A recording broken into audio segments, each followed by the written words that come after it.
Nagpur division मध्ये जवळजवळ 19 lakh hectare जमीन ही ऍग्रिकल्चरची आहे आणि त्याच्यामध्ये 3,34,000 एवढ्या जमिनीचं नुकसान झालेलं आहे आणि डिव्हिजनल कमिशनरनी 300 कोटी रुपये नुकसान भरपाई मिळण्यासाठी राज्य सरकारकडे प्रस्ताव पाठवलेला आहे आणि त्याच्यामधले आता काहीतरी 37 कोटी रुपये सुरुवातीला मिळालेले आहे.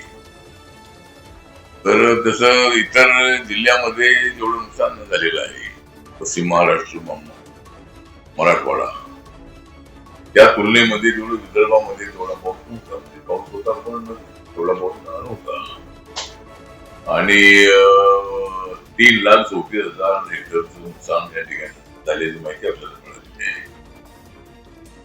त्यानंतर आपण थोडा आढावा घेतला की जी जनधन योजना आहे आणि विदर्भामध्ये माहिती घेतली की इरिगेशन किती आहे विदर्भामध्ये या डिव्हिजन मध्ये. तर 25% 25% जमीन ही इरिगेशनची आहे, बाकीची 75% जमीन ही कोरडवाहूच आहे.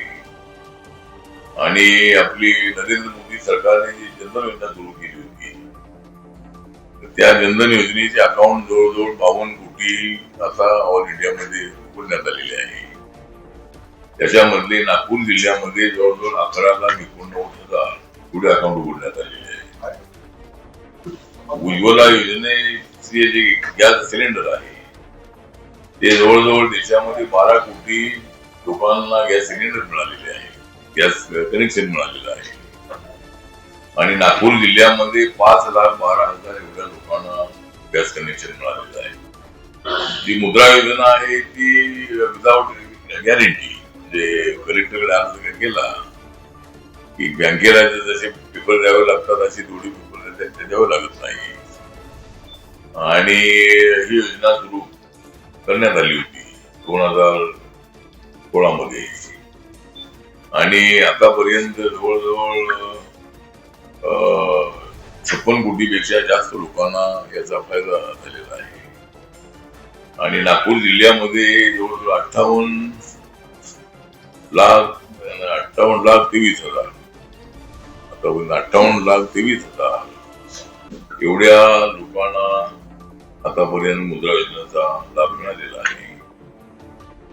आणि प्रधानमंत्री आवास योजना जी आहे तर या डिव्हिजन मध्ये 2,74,000 एवढ्या लोकांना याचा फायदा झालेला आहे.